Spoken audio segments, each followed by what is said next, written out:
Deixa para depois, então. Deixa para depois. Vamos dar prosseguimento aos nossos compromissos democráticos aqui. Bem, a primeira coisa que eu queria pedir desculpa era de não precisar ler uma nominata aqui com os nomes dos companheiros que estão na mesa, porque já foi lido por 3 pessoas que falaram antes de mim, e eu iria, então, tomar o meu tempo de falar, falando a nominata. Como ninguém aqui é candidato a nada, então eu não preciso repetir os nomes. Bem, uma coisa que eu queria lembrar a vocês é que quem tem 43 anos hoje tinha apenas 10 anos de idade quando nós fizemos a primeira reunião do Fórum de São Paulo. Eu quero crer que muitos de vocês que estão participando desse fórum não tinha mais do que 10 anos de idade em 1990. E eu queria contar um pouquinho da história do porquê nós criamos o Fórum de São Paulo. Por que nós discutimos a criação do fórum? A primeira coisa é que em 1985 eu tinha consciência de que jamais a gente poderia chegar ao poder pela via do voto, pela via democrática. Essa era uma coisa que eu tinha na cabeça naquele momento. Não é possível que um operário possa chegar à presidência da República pela via do voto. Eu tinha sido candidato a governador de São Paulo em 1982. Eu imaginei que eu ia ganhar as eleições pela quantidade de gente que nós colocávamos na rua, mas quando chegou no resultado eleitoral, eu tive apenas 10% dos votos. Eu fiquei muito decepcionado, porque eu acreditava que trabalhador votava em trabalhador e constatei que não era tão verdadeiro assim. Era preciso que a gente criasse um mecanismo de fazer com que evoluísse a consciência política das pessoas para elas poderem votar na gente. E teve as eleições de 89. O PT tomou a decisão de me lançar candidato a presidente em 89, numa eleição em que disputava a presidência da República todas as grandes figuras públicas e históricas do meu país. Eu era, entre todos os candidatos, uma coisa muito pequena. Era um operário metalúrgico, criador de um partido político de apenas 8 anos de idade, disputando as eleições contra figuras importantes como Leonel de Moura Brizola, um grande companheiro que tinha sido caçado em 1964, que ficou no exílio e que voltou para o Brasil exatamente próximo da época de disputar eleições. Contra o doutor Ulisses Guimarães, que era o presidente do maior partido político no Brasil, foi presidente da Constituinte, e tinha um partido que tinha 23 governadores de estados e 306 deputados e senadores. Não havia quem não acreditasse que o Ulisses Guimarães não fosse presidente da República. Tinha um ex-governador de São Paulo, Mário Covas, que era uma figura pública muito importante no Brasil. Tinha o vice-presidente da República, Aureliano Chaves, e tinha muitas outras pessoas importantes da política brasileira disputando as eleições. E eu imaginava que a gente não teria nenhuma chance de disputar aquela eleição. Nenhuma chance. E aconteceu uma surpresa. Eu fui para o segundo turno das eleições. E pela primeira vez, um operário metalúrgico de um partido de esquerda no Brasil, que tinha como aliado apenas o PCdoB, nós conseguimos quase 47% dos votos e quase ganhamos as eleições. A partir do resultado das eleições de 89, numa viagem a Cuba, eu e o companheiro Marco Aurélio começamos a conversar com os companheiros do Partido Comunista Cubano e com o companheiro Fidel Castro e aventamos a possibilidade de fazermos uma reunião com toda a esquerda latino-americana, que muitas na época lutavam em partidos muito pequenos tentando fazer a revolução. E nós então resolvemos convidar todas as organizações para que juntos a gente pudesse discutir, através de muita organização dos trabalhadores e do povo em geral, a gente, pela via democrática, chegar a ganhar o poder nos nossos países. Foi assim que nasceu a ideia da gente convocar o primeiro Fórum de São Paulo. A gente queria que a esquerda da América Latina voltasse a conversar entre si. E a gente queria que a esquerda da América Latina voltasse a disputar os espaços democráticos existentes no seu país. E aconteceu a primeira reunião em São Paulo, numa época de Copa do Mundo, em que tinha país que tinha 15 organizações de esquerda, todas muito pequenas, mas todas muito cheias da verdade, todas muito conscientes de que era através dela que ia nascer a revolução no seu país. E nós então começamos a conversar pela primeira vez. Pouca gente se conhecia, pouca gente, sabe, tinha relação de amizade, e a gente foi estabelecendo uma forma de conquistar confiança entre nós para que a gente pudesse construir o que nós hoje chamamos de Fórum de São Paulo. É importante vocês lembrarem, o companheiro Chaves, no segundo encontro que nós tivemos em El Salvador, o Chaves quis participar do Fórum de São Paulo e nós não deixamos. Nós não deixamos porque, na época, o Chaves tinha tentado dar um golpe na Venezuela.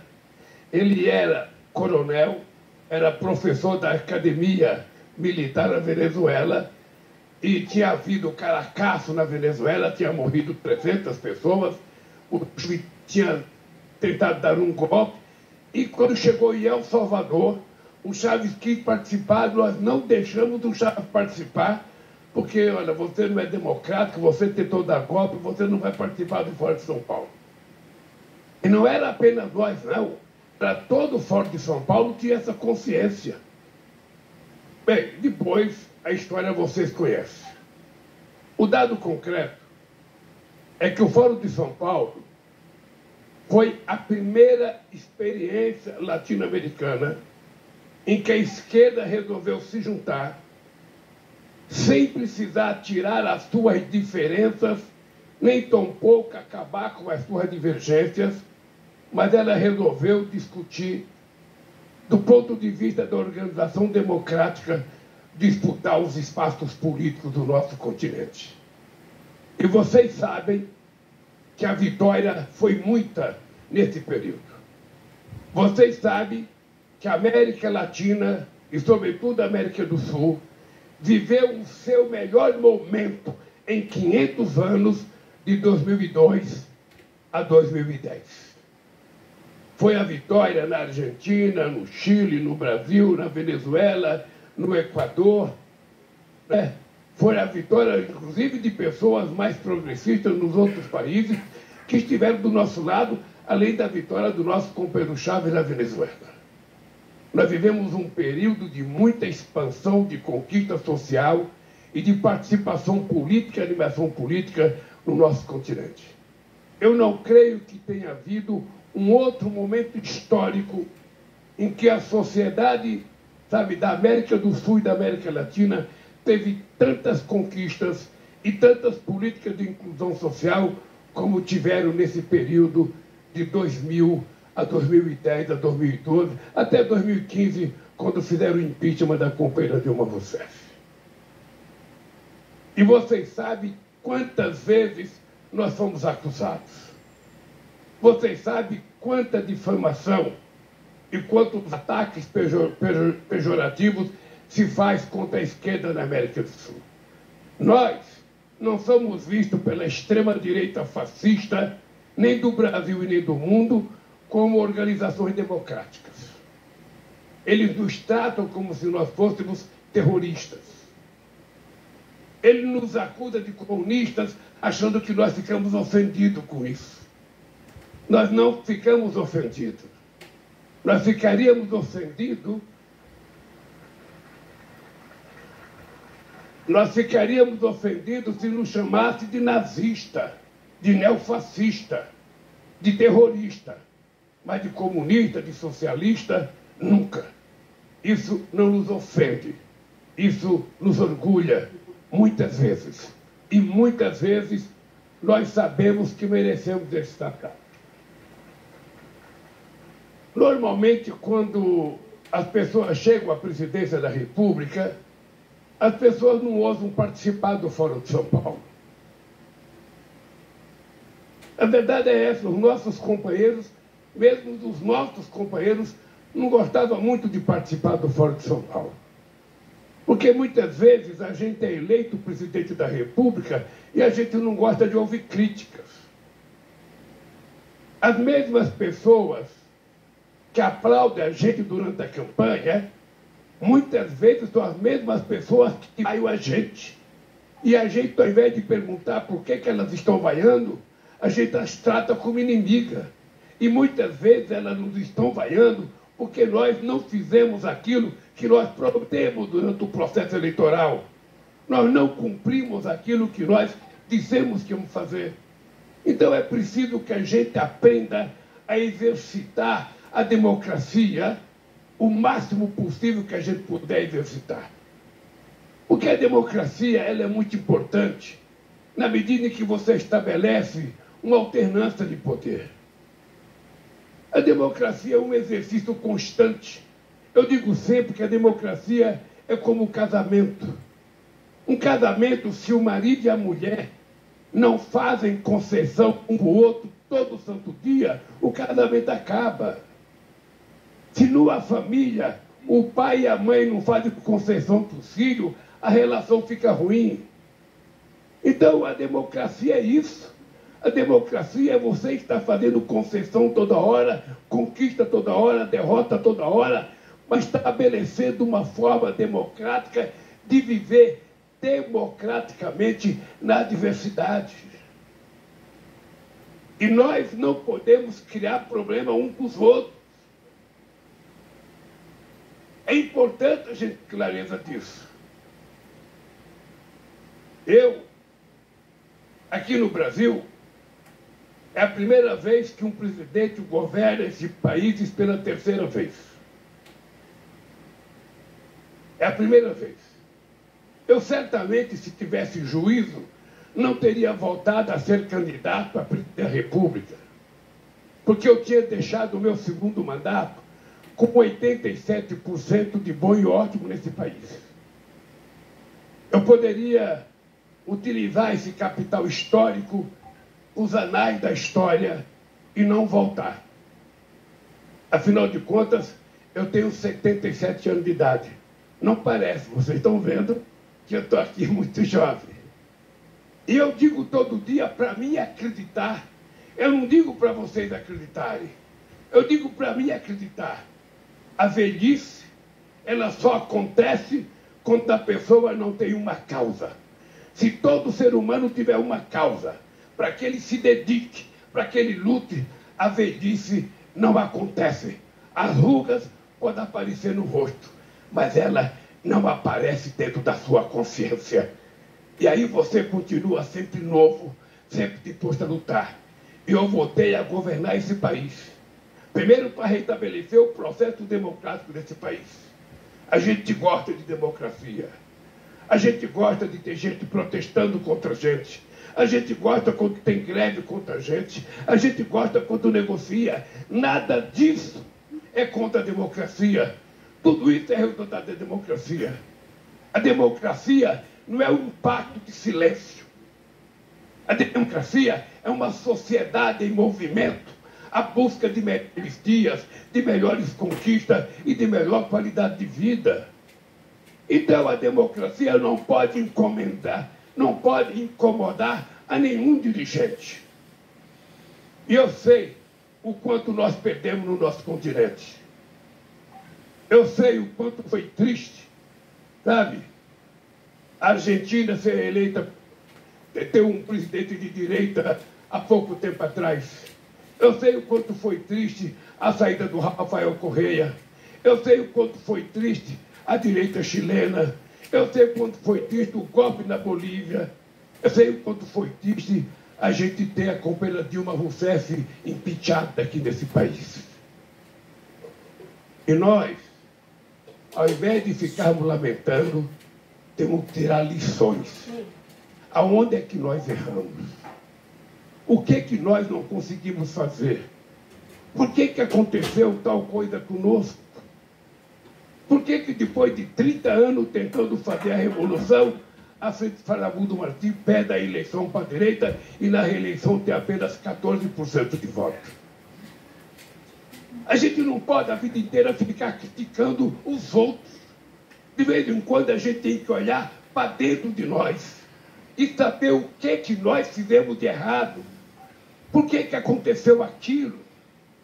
Por que aconteceu o impeachment da Dilma? Foi só erro da extrema-direita ou nós temos erros enquanto partido político? De vez em quando a gente tem que pensar, a gente tem que meditar para que a gente consiga evitar que novos erros atropecem a caminhada da gente pela conquista da qualidade de vida do nosso povo. Eu voltei a governar esse país porque eu tenho uma missão. Não é nem compromisso de programa de governo, é uma missão. Nós precisamos acabar com a desigualdade no mundo. Não é possível a gente continuar com a desigualdade na comida, no salário, na educação, na moradia, a desigualdade de gênero, a desigualdade racial. Ou seja, todo santo dia a gente vê aumentar o número de pobres no planeta, crianças morrem de fome, enquanto os ricos tentam pagar a passagem de foguete ou de submarino para procurar um novo mundo, quando o mundo deles é esse.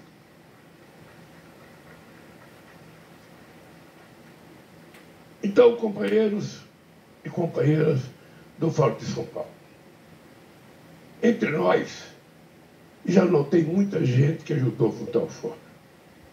Mesmo do PT, eu estava vendo, Zé, ali aparece naquele filme, aparece eu, o Marco Aurélio, você e o Cuxiquei.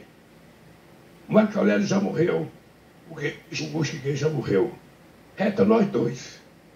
Como eu pretendo viver até 120 anos, se prepare, porque eu vou continuar preparando os meus discursos aqui. Aqui no Brasil eu costumo chamar a morte de Caetana. E aonde a Caetana estiver, eu estou longe. Eu até tomei uma decisão de não visitar mais cemitério, não visitar mais pessoas doentes no hospital. Eu agora quero visitar só criança nascendo, só coisa nova brotando, sabe? Porque senão, se eu levantar a mão, alguém pode querer me pegar e me levar. E eu não vou permitir isso. Eu quero dizer para vocês que o Fórum de São Paulo é uma bênção que nós conseguimos criar na América Latina.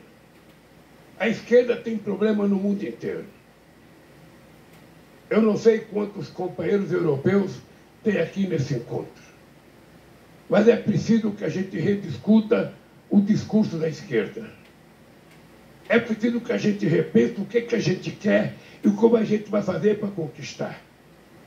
Muitas vezes a direita ela tem mais facilidade do que nós com o discurso fascista. Aqui no Brasil, nós enfrentamos o discurso do costume, o discurso da família, o discurso do patriotismo.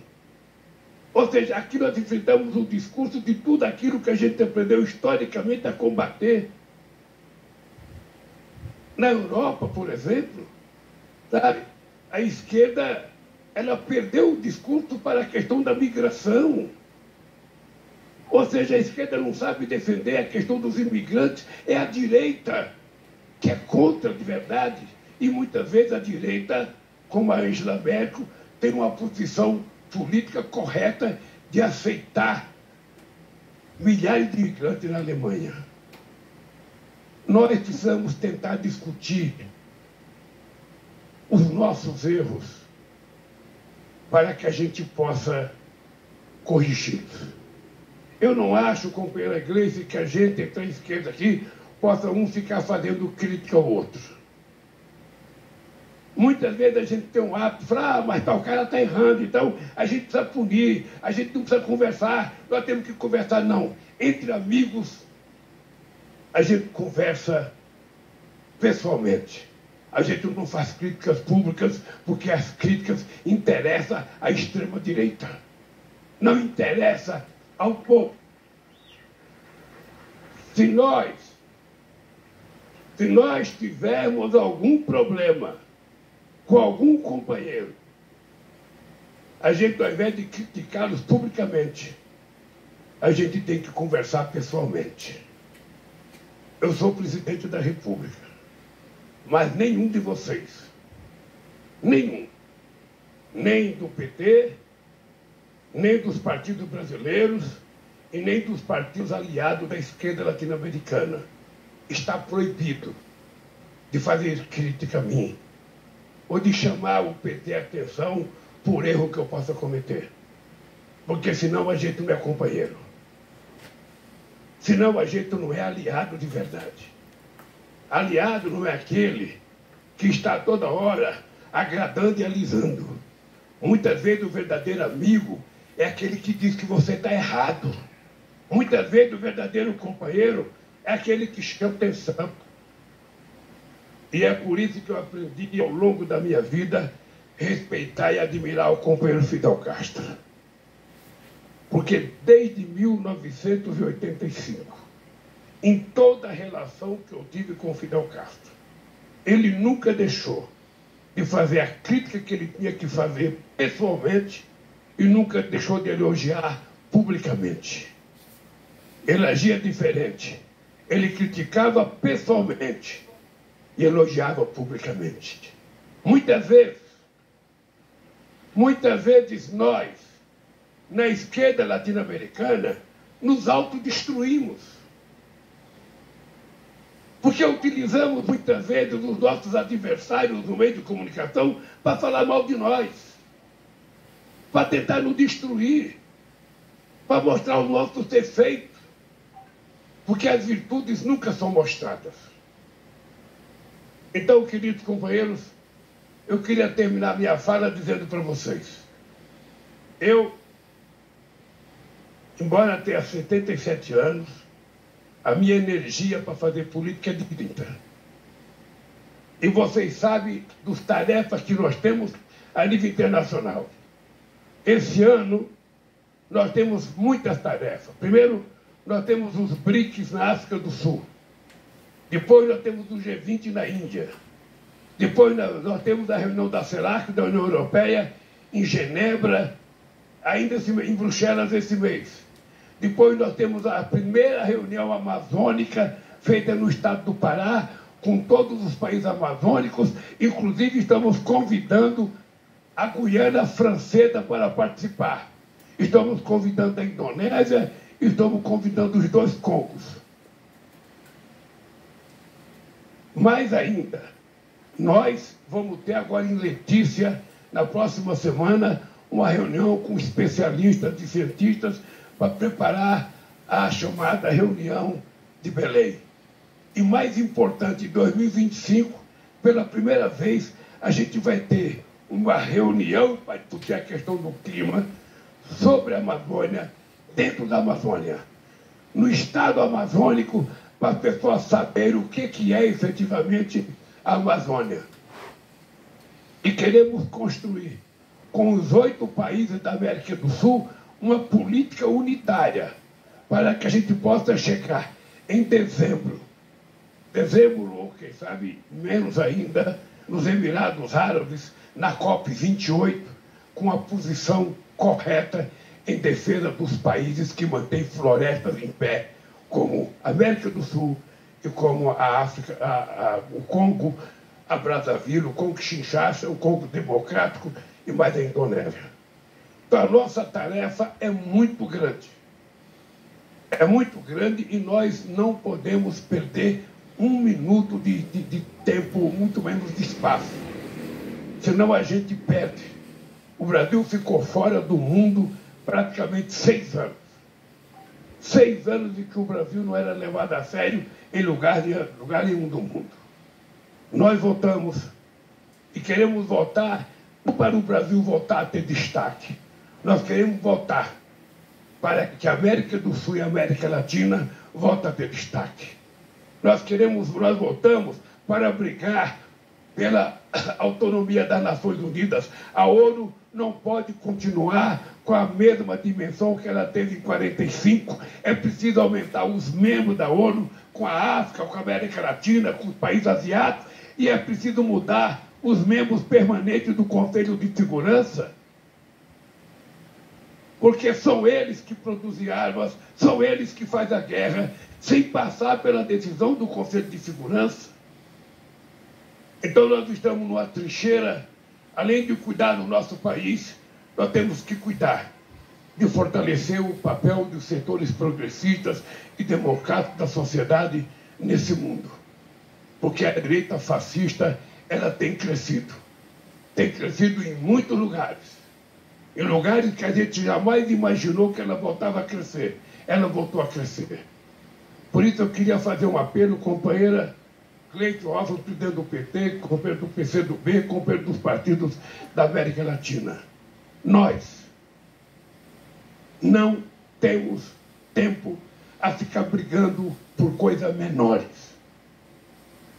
Quem fazia a crítica ao companheiro Tabaré, ou quem fazia crítica ao companheiro Pepe Mujica, sabe quanta falta fazem eles no poder para a gente poder fazer críticas.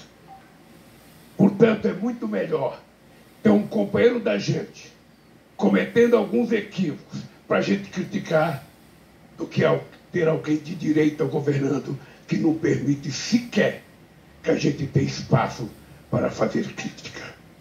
No Brasil, nós aprendemos. 4 anos da extrema-direita nesse país foi uma lição para todos nós.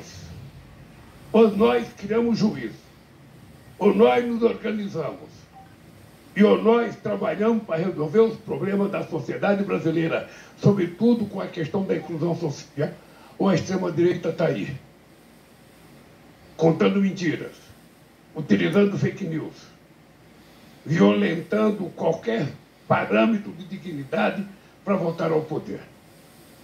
Por isso eu quero que vocês saibam que vocês podem contar comigo. Enquanto esse coração jovem estiver pulsando, eu estarei lutando para que a gente conquiste respeitabilidade, a dignidade do povo trabalhador da nossa querida América Latina. Um abraço, queridos, e bom congresso para vocês.